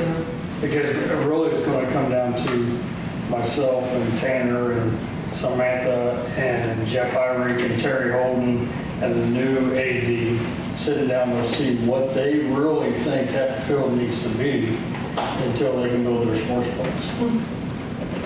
I'm sorry. I didn't say it. I just think it's sitting there for no reason until we get commitments. Because I I propose if we don't get a commitment from the school, that we keep to the task of maintaining it as we do currently for a park. And if the schools want to play on it, they can play on it. And I use the phrase in my memo.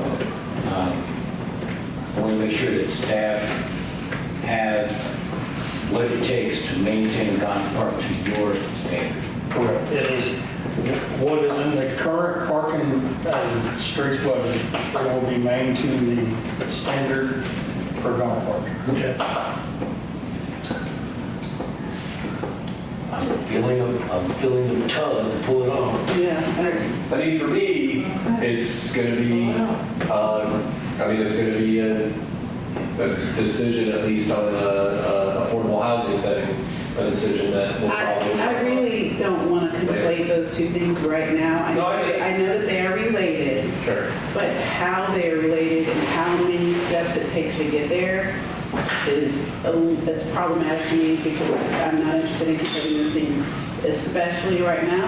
I agree. That's so, and that's why I just mentioned I wanted to see what it looked like in the budget, but Right. I'm okay with it not being there for now, because we'll have, with the caveat that we should be thinking about, needs at Gardner Park. Yeah, but anyway, so I'm fine with that. Okay. I don't know, Gavin's got any other? Okay. So we had the discussion.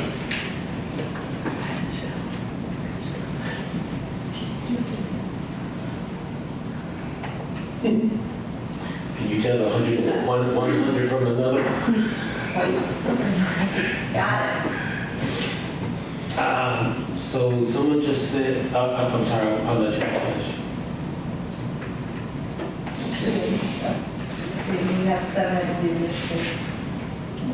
Let's keep rolling here. Got 25 minutes to get through these. Oh, my God.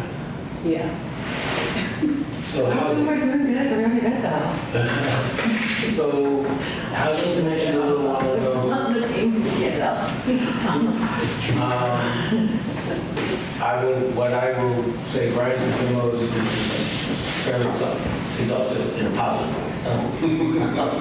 Not exhaustive, but exhaustive. What I would like is,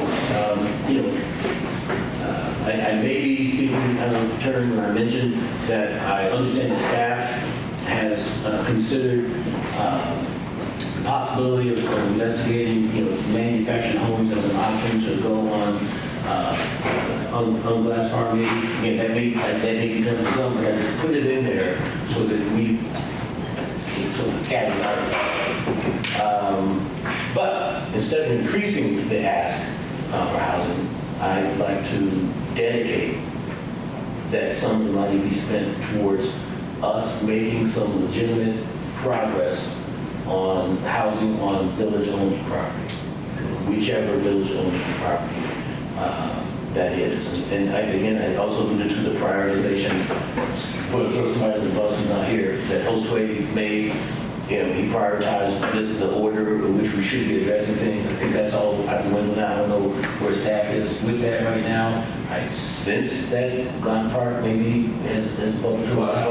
What did I say? Park. I'm like, yeah, what you meant. They both begin with G. I just don't want to get another. Gotcha. I hear you. Yeah, that would solve anything. Okay. I don't know what the numbers should look like in terms of the commitment to set aside some of that 100K. I don't have a problem with the 100K. Again, as long as we can really commit to doing something. And I would ask that staff take the lead on helping define what that something is. And so far, I feel that the way we've invested the affordable housing fund has been great. I mean, I think we are doing something with it. Is that in addition to Yes. what's there in Boston Place? Yes. So the affordable housing, just to be clear, affordable housing fund item would be what it is for Boston Place and then add that under that same item. Chad, something. And we would come back with kind of a plan on it, how to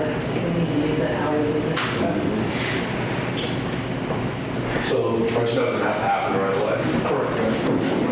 You said 100K, and I'm leaving up to staff as to whatever my set aside would look like.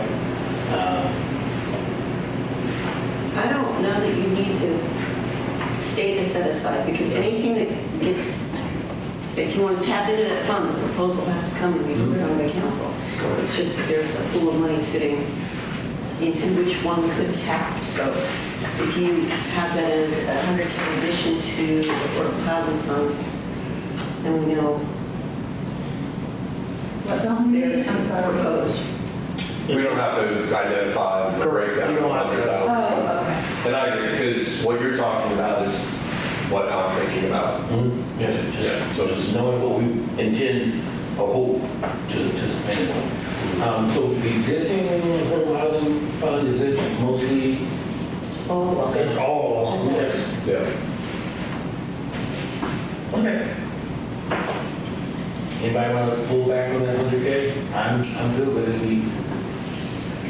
We haven't cut that big number in half yet.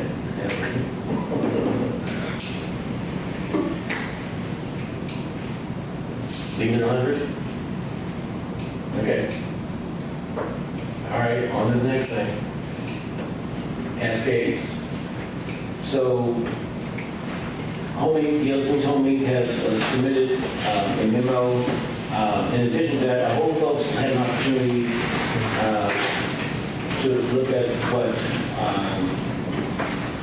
what staff has submitted,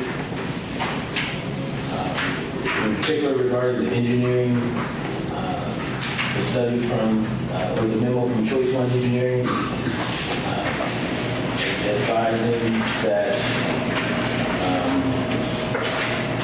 I want to say this, and Johnny, which would help me make it make sense.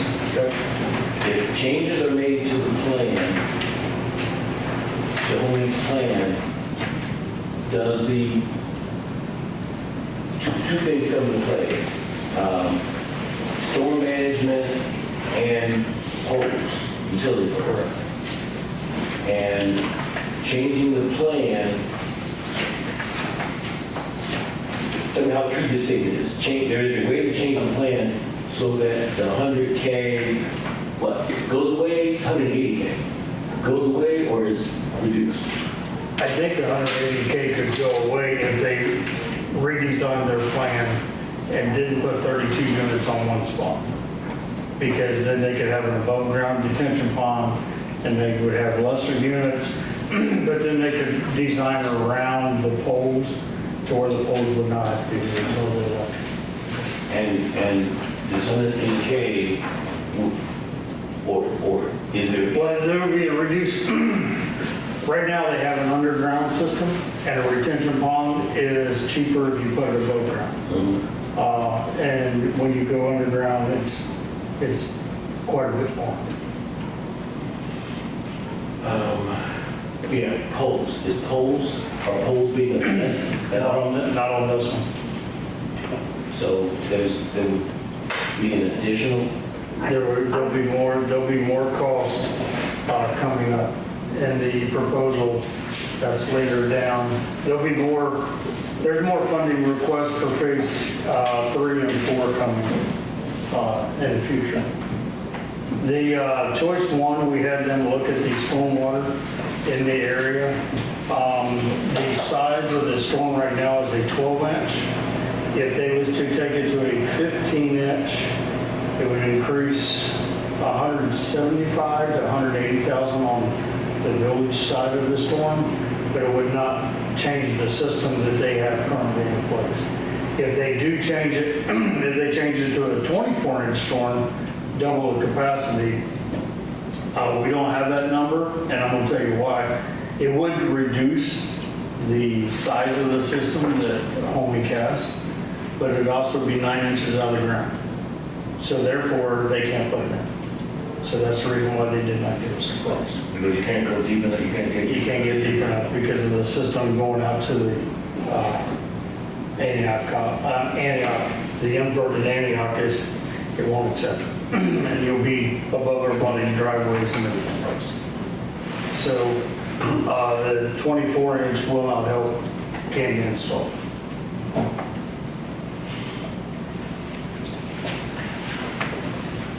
So, you know, I am advocating for consideration, you know, of this item, but I want to, you know, be clear and transparent regarding this information that we've been presented with.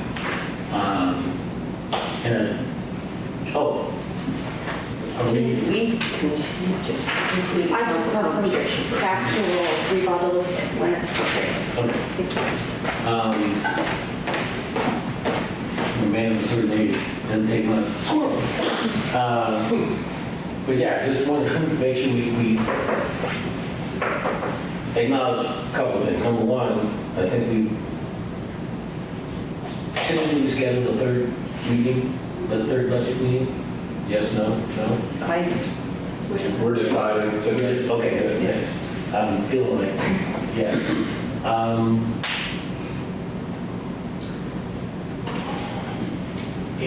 And so on a lot of things, you've heard me probably use this phrase at least once already. I want to strongly consider staff recommendations on things that I think staff are the subject matter experts on. So, thoughts, council, please everyone say something about this item. Tony, did you indicate in this memo how much has been directed to this project to date? I think it was on Dave's original memo, it was 150. 150. Yeah, we talked about that as part of it. Admin fees and all that. So I would like to hear from Emily. I mean, I think they put in a request. They did their, you know, what's happened functionally in the past is that we just sort of take these as they come, and then everybody's frustrated in the moment. And they put, you know, they brought stuff months ago. We said we've kicked it down the road. If we don't have time today, then I'd be fine with talking about it at a further meeting. I don't think it's in any of our interest to rush it and not be thoughtful about it. So if we don't, I mean, we haven't facilitated in such a way that we have enough time, but we've been kicking this can for months. I think it's worth talking about. What's that? So we didn't finish up today. Oh, I don't know. I just heard earlier somebody say we had 25 minutes. Was it two? Is 2 the time that on the council? So Kevin and I agree, and because Emily said there was a rebuttal, a factual rebuttal, I'd like for Emily to speak to that. And I do remember that there were a series of conversations that was for the plan agreement. Are those, now that we're past that? The agreement, Yeah. It was all kind of going in sync together because the PD required agreement like outlines it assigns responsibility for costs as well in there. So that's why we were discussing it all at the same time. Mhm. So are those, is there a need for those meetings to continue? No, it's already in play. Yeah, it's approved, the PD agreement. Okay. So can we address the memo from Johnny? There's 3 proposed options to mitigate the financial impact. So 1, delay the project. 2, reduce the number of units. Or 3, implement a phased approach to stormwater retention system. So when you come up, Emily, and we have a few minutes, can you address why these 3 options won't work first? And then the other thing is, like, this seems, I'm always thinking about permeable asphalt. You guys have a study, or do you have any information about how permeable asphalt would help mitigate the stormwater impact? I can address that too. That's fine. Is that all right? Can we do that? Yeah, I'm good with that. So, Johnny, your memo does say that these things were already proposed, so Emily, you have this information? Would you like- It would be helpful to have a copy Yep. since it wasn't in the packet. Do you feel kind of like, And I'll just add the PD agreement, it doesn't stipulate in detail the responsibility for stormwater. It actually says it's the developer's responsibility to pay for it. So then she can do that. asking, I have a letter here, so. Okay. It also, I mean, this was mainly for the whole property too, so it was a little bit broader. Okay, so not just phase one, or a particular phase? Okay. Thank you. Yeah, so first of all, I just want to say that we understand that I this... think we're being recorded, so please let the record show. Oh, I'm Emily Seibel, I'm the executive director of Gillis Springs Homing, and I appreciate your time today. And I'll just say, we understand that this is expensive, we get it. That's why we've been working since May with our engineers, the village engineers, Johnny, Meg, the staff at the village have been great. You have an awesome team. I know we were all on a conference call with your engineer trying to figure out any alternative and a viable solution. So we really appreciate everybody's time. And so we were able to reduce the initial gap of $700,000 to about $500,000. We then revisited the budgets for phases 2 and 3, and I was able to absorb the excess that we couldn't get into phase 1 across those 2 phases. I guess one question that I have that would be really helpful for us to understand is how many units the project would have to be reduced by in order to make this work. It's already been reduced from 54 to 32 units. I think you all know we've been working on this for over 10 years and that there is pent-up demand. These budgets are a balancing act, and less units is not necessarily less money. So I think at this point, it's actually not cheaper to do any of these options. For number 3, the phased approach to stormwater detention, we already ran that scenario through our engineers and our builders to do a cost estimate on it, and it's not going to be cheaper. It's going to end up being more expensive because we'd have to go underground twice. We really appreciate that you looked into the receiving pipe and sort of did some cost-benefit analysis on that side. As outlined in my memo, while we are deferring the impact of the project, it will also reduce and improved infrastructure over pre-existing conditions because it was about 40% asphalt, and it's going to be like we're going to completely mitigate it. So that's going to improve the neighborhood. In terms of a project delay, at this point, we did come to you in July after spending a few months looking at every option, and now we're at a different place. So it's kind of an RDN project. You all know what that stands for. So it's already zoned, approved, fully designed. The redesign would cost money, architectural redesigns. We'd have to record new documents, surveys, new civil engineering, and then we would also have to, once we went through all of that, since we're in November now almost, we're into winter month delays when you start getting the things kicked down the road. And I know, Johnny, you know about this. Plus, there's a lead time to order the equipment. So, like, the hole has been dug, and the builders would like to order the equipment ASAP, but we need to know that we can pay the bills when they come in. If we don't get started soon, then we're going to have to go into 2025 pricing, which we're estimating a 5% cost increase, which is going to be over $140,000 just for phase 1 infrastructure, which is about $2.7 million. So what's not up here is all the other money that you're helping to leverage. And I just like to reiterate that because we're not trying to just come to you. We're trying to come to you for as little as possible, actually. And then in addition to all of that stuff, because we can't pay for this extra cost in phase 1, but we have to do the work in phase 1, that means there's a delay between when we get the money and when we spend the money. So we have, I've talked to 20 different lenders all over the country. We found a CDFI out of DC that's willing to work with us with some capital magnet funds. And we are working, we've included this infrastructure commitment from the year 2025 budget as part of the pro forma to both reduce the cost of the bridge funds, because it's not free money, there's an interest rate, and then also to help actually secure it, because it's still in underwriting. Thank you, Kevin, for coming on that site visit yesterday. Our loan officer flew out from DC and to check everything out. So I think that for all of those reasons, the delaying the project piece, I actually think would end up being more expensive at this point. If we had started, 4 months ago, it maybe, if you had deliberated it at that point, we could have had time during the summer months to look at some different scenarios, but at this point, it has become time sensitive.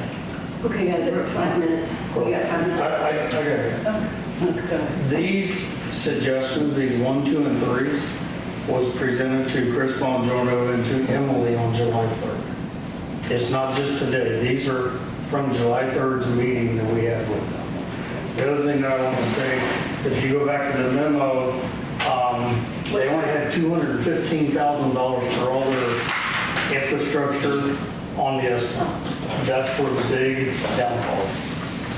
I mean, and I know I asked about permeable asphalt specifically. Oh, yes. I mean, just, Yeah, we've looked at every option, including tapping into the next door detention basin. We've looked at different kinds of permeable surfaces, and nothing that we have found is eliminating the need for the underground system unless, and I don't know if you had a chance to get back from your engineers how many units we have to cut. No, that was something that we tasked you guys with. But maybe we should have an offline conversation, but it seems like, so we talked through all of that then, and we said that it was very important to us to try to maximize the space and get as many units as we could on. We did go back to our architectural and engineering firms and ask them to give us quotes for a complete redesign and a time frame. Those did not make sense with any potential savings. And that's why we then came to council, so that you could have this discussion and at that time in July. So I'm not trying, I really respect your time and acknowledge that we talked through all of these in July. But it definitely is, that's why we then went to council after we had a conversation. And I said, we're going to ask for more than we typically do for one-time infrastructure. And so I feel like we've been transparent in our communications. Yeah, I think we're on the same place, exactly the same place, exactly where July. So, Emily, somewhere in one of your memos, you said that you would, if this request were granted, you would not, well, two things. Number one is the commitment can be leveraged for additional funds. And secondly, that you would not need to come back to council for other funding requests? For fiscal year 2025. That's what we're committing to. But you could later. We have in the planning memo that Meg put together an estimate for phases 3 and 4. I'm working with a group out of Columbus and a state department right now to try to get the utility pole thing funded and all of phase 4. So if that happens, then we would need to come to you for phase 4, but that hasn't been secured yet. So just know that we are working to secure additional funds. But yeah, we do rely on a local layer of funding. When we go for state grants, they specifically look at how much local support the projects have. And when the Ohio Housing Finance Agency granted us $1.4 million, which was over their 50% total development cost cap for phase 1, they specifically wrote in their decision that it was due in part because of the public support that had been demonstrated. And that's part of what I want to emphasize that I've said before, again, because I do support the mission of Homing, that, they've done what I think has been an admirable job of taking the relatively small amount of support that they, it's all big money, it's all taxpayer money. But it's all, and I think this is 100% true, it's always been leveraged to get more money. And to your point, it's noticed, when we do provide support. So, man, again, it is a council decision, and I don't know if we need to have continued conversations. I will also say that I understand that LIHTC project has sucked a lot of oxygen out of the room, but this is a affordable housing project. So those are facts, information. I don't know if we need to go offline and get deeper and figure things out, but I don't know, is there anything else to say, or what? There's no going offline. You have to decide how Well, much. no, I'm sorry, I said offline, I mean, something akin to the PUD agreement. Yeah, so I would just think, like, adding on to, referring back to my memo from July, where it was really long and probably, I was rereading it and thinking it was kind of confusing because there's so much information. And part of the reason I did it that way though was for documentation purposes, like for exactly for this. It was an assumption made in the memo that every year the council would, because we can't pre-approve things, but I just want to put it out there that hopefully the staff get direction on, so we're not in this situation again next budget year, is that we're going to waive tap fees for this project and also contribute a pre-development amount upfront for each phase. So phase 2, phase 3, phase 4. And so for phase 2, what we assumed was $180,000 that she's requesting, and then the tap fees, which have already been paid. So like she said, that was in line with what the number said. And then phase 3 would be pre-development $100,000 and then tap fees of $57,963, And then phase 4, another $100,000 for pre-development, and then tap fees of $70,271. And then just the whole total for all of that support, for including phase 1 through phase 4, was an estimate of $693,852. Just so you know. And that's about the $200,000 for the poles. Well, and I think it's good to have the whole picture. I'm not saying it to persuade you one way or another. Just giving you facts and information about it. And like, hopefully, like, we could have some direction for following budget years. So again, we're not in this situation where we're trying to defend each other's position, because we know it's coming, so we might as well try to think about it now, I guess is all I'm saying. Yeah, and I do just want to clarify that the utility poles, I'm working very hard to integrate that $180,000 in phase 4, so I do not anticipate a separate request. That's not a gotcha thing, we're very proactively working to not have to come back for that, So is the protocol, are we allowed to make decisions in this meeting? You're allowed to make decisions, but I will say, I think part of what Meg and Johnny are trying to say is that Johnny in particular was very, very clear up front that there was no way that the projected costs came even within a realm of actual cost. He made that very clear in conversations with Holly. He made that very clear in conversations with council. I just think you have to think about at a point, what is the per unit cost for this development, and what could you do with your money on your land with a controlled project? What could you do if you were investing that money in another fashion? This is about project management, I think. So I think, we're a little bit over time. And actually, I don't know that this issue, to me, is a reason for a third budget session, but I feel like this discussion should happen at our regular meeting. So I would recommend we leave it in the mix, but, this is not like a meeting that most of the public would be able to come to. So I guess, so that's where I'm at. I could spend more time advocating for my position on this ask, but I don't think this is the right venue. So. I'm good with that. We'd be calling it a placeholder, so to speak. think that's a big discussion, because I think the other conversation that has to happen if you are seriously considering that funding is, all right, now let's look at levy, and let's look at what happens with or without the levy, because those things bear on one another. You're spending my money. How do I feel about how you are spending my money, and now we've got a levy coming up? So that's a big conversation. I don't think that's little. You could add an early, like start at 5 o'clock on the 18th. Do we have it from time for the 4th, what is it, Tuesday? You could start at 5 o'clock on the 4th. But that same logic holds for all these investments, right? I mean, there's everything that's on this list, and frankly, everything that's in the budget is going through that same lens. Not necessarily, Why not? because most of what's in the budget makes my water run, my lights come on, my sidewalks walkable, recreational facilities that I use usable.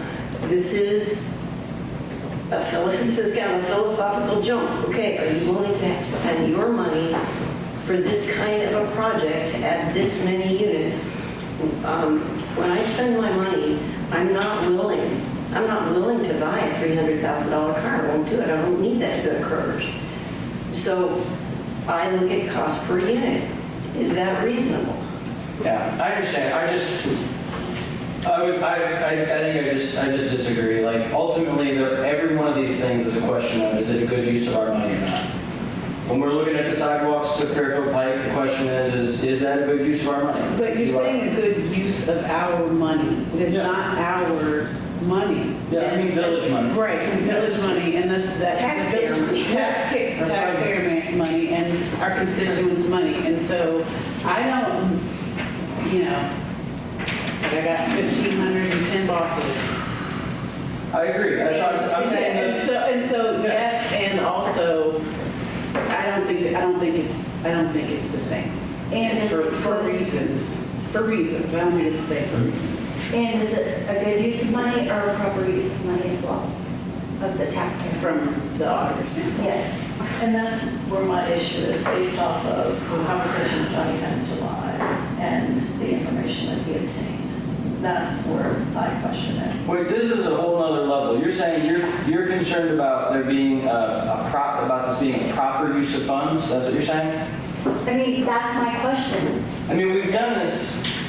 We did it once in my tenure, and my understanding is it's happened many other times over the years. Is there a shift in the understanding about our ability to spend money this Did you way? all take the fraud training? There is a Yeah. new, There's a new auditor. yes, and there's a new They're being line there heavily that says, scrutinized, and so I think that Michelle's question is completely valid.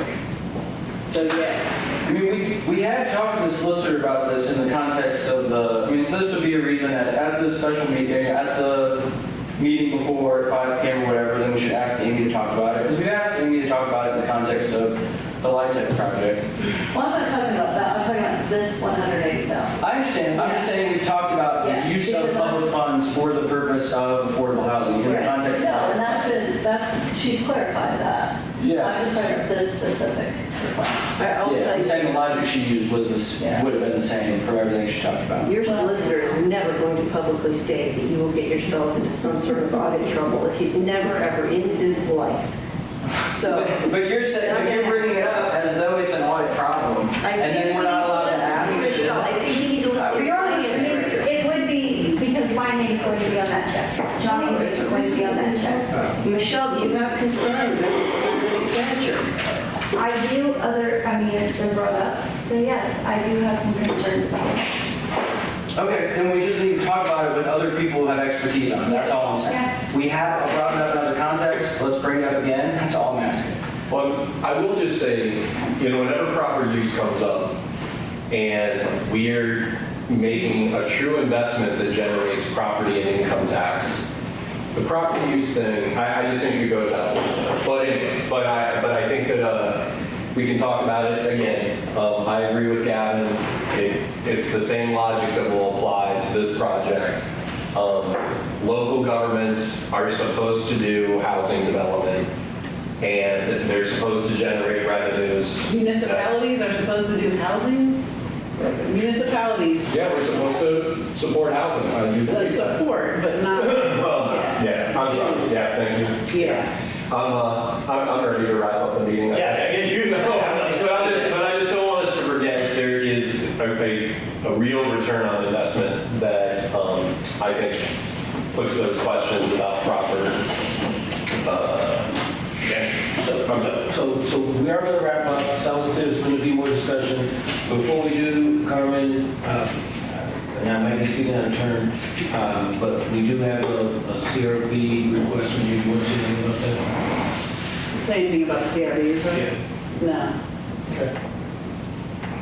Is that in there? It's not there, it's in here, so I don't know why it's not there, but that's okay. But it's here, we've all seen it, and the folks who submitted have been to the first and second budget meeting. So I'm gonna stand down unless there's some motivation for moving forward with that. Okay? All right, is there, Tiffany and Michelle, is there anything else that you want to plan to do today? So just to be clear, we didn't go through those last items. So is the idea, we just said we're going to take the Cascades and talk about it at a council meeting. I think that was, everybody agree on that? That's what we're doing? So then the Channel 5 down to PAC, we did not talk about. So are we going to have another meeting to talk about those? Well, we did, we can talk more, but we didn't. No, we just said that's what they were, but we didn't review them. I mean, Gotcha, yeah. There's nothing to review, so I mean, I can make a memo if that will work for, at least for PAC and EC. I have stuff to work off, or do we want to have, are we talking about having a third budget session? Or will a memo for those two things that I'm responsible for be sufficient?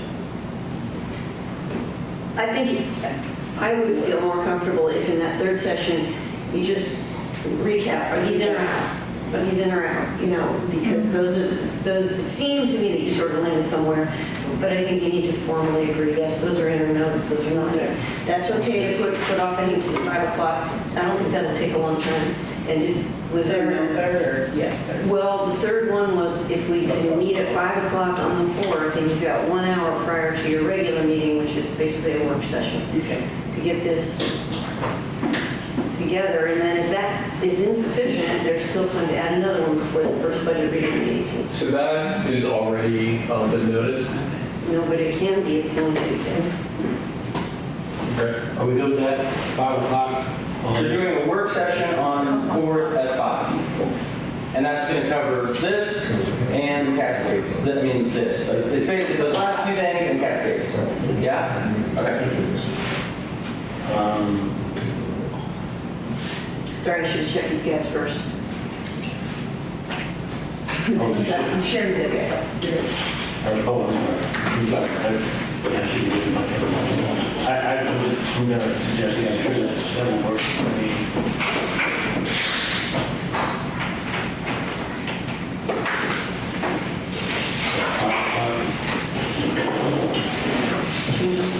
All right, anything else for good of the order? I know last time you were looking at me to say something. Yeah. Are we good? Is there something I didn't build in? No. Are all hearts and minds clear? The chair will entertain a motion to adjourn.